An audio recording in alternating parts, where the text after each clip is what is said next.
Bapak Ibu, rekan-rekan semua, kita telah sampai pada bab terakhir dalam materi pengelolaan sampah kali ini. Jadi pada bab ini atau pada tahap ini kita akan membahas kira-kira apa saja langkah-langkah realisasi mewujudkan upaya 3R yang sudah disampaikan atau sudah dijelaskan sebelumnya.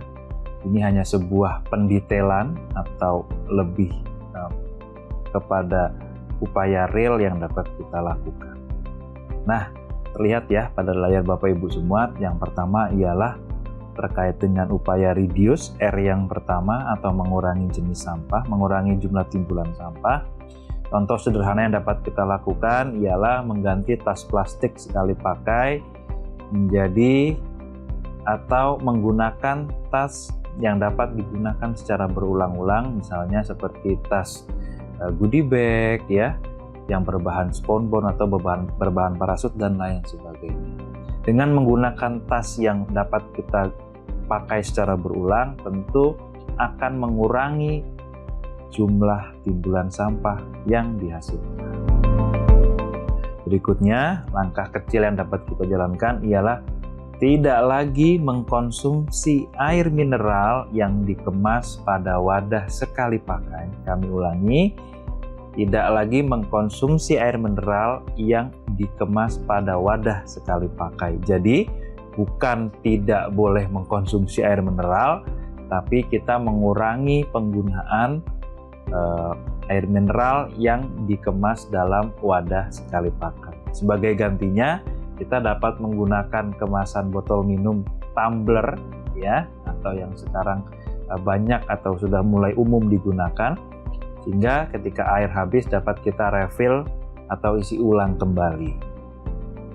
Ini contoh langkah kecil yang dapat kita jalankan. Terakhir, ini adalah bagaimana kita harus mengkonsumsi atau memproduksi makanan secara bijak sesuai dengan kebutuhan kita, sehingga jumlah timbulan sampah dominan, sampah sisa makanan yang tadi sudah panjang lebar disebutkan di awal, dapat kita hilangkan. Paling tidak dapat kita kurangi secara maksimal. Berikutnya, ini contoh langkah R yang kedua atau reuse, atau guna ulang.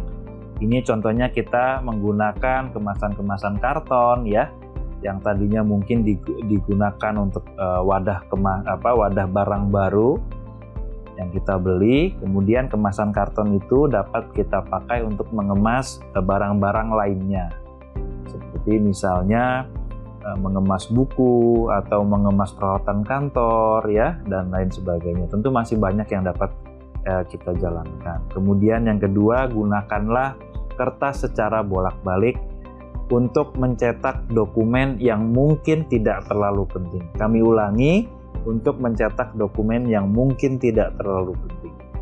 Ya, jadi tidak semua dokumen harus dicetak pada kertas baru. Untuk dokumen yang penting, silahkan Bapak Ibu dapat mencetaknya pada kertas baru, tapi yang tidak terlalu penting atau yang mungkin hanya sebagai untuk coret-coretan saja, silahkan dicetak pada kertas secara bolak-balik. Berikutnya, Bapak Ibu, ini yang terakhir, upaya recycle. Recycle merupakan upaya daur ulang. Jadi bahan atau material sampah ya, yang dapat kita olah kembali untuk dipakai, difungsikan sebagai peralatan lainnya. Nah, Bapak Ibu, kalau tadi kita sudah membahas ya apa-apa saja yang belum sesuai di perusahaan kita terkait dalam penanganan sampah. Ini contoh ini, 3 gambar ini merupakan upaya pengelolaan sampah yang sudah dijalankan di perusahaan kita. Perlu juga kita apresiasi, perlu kita kembangkan, dan tentunya perlu kita tiru untuk yang baik-baik seperti ini. Ini ada contoh terlihat di layar. Di gambar pertama ialah penggunaan ban bekas sebagai tempat sampah. Ini sebuah langkah yang sangat kreatif. Silakan Bapak Ibu bagi yang belum bisa menjalankan. Kemudian kalau kita lihat di gambar kedua di bawah, ini menggunakan ban bekas sebagai pot tanaman seperti yang nomor 3 ya. Jadi ini bahan-bahan bekas disusun secara rapi, diberi warna ya agar terlihat menarik, kemudian dimanfaatkan sebagai pot tanaman. Kalau kita perhatikan secara detail di gambar yang kedua atau di gambar yang tengah, terlihat juga, nah ini botol-botol plastik dicat, diperindah, dipercantik, dan digunakan sebagai dinding penahan tanah untuk pembuatan pot-pot tanaman. Tiga ini adalah langkah yang sangat kreatif, yang tentunya dapat di-copy paste, dijalankan di perusahaan yang belum menjalankan. Nah, Bapak Ibu, kita sudah sampai pada akhir penyampaian materi.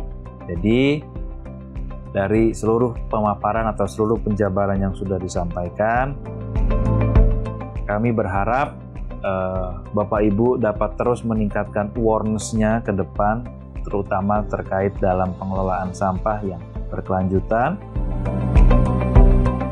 dan dapat, sekali lagi kami ulangi, dan dapat mengajak seluruh rekan-rekan atau keluarganya untuk terus bertanggung jawab terhadap sampah yang dihasilkan, sehingga lingkungan menjadi bersih, lingkungan menjadi sehat, manusianya juga menjadi sehat, dan tentunya pengelolaan sampah yang baik dan memadai ini juga menjadi salah satu poin dalam penilaian eksternal terhadap sertifikasi-sertifikasi yang kita jalankan. Misalnya tercantum di dalam klausul proper, ISPO, ISO 14001, dan lain sebagainya.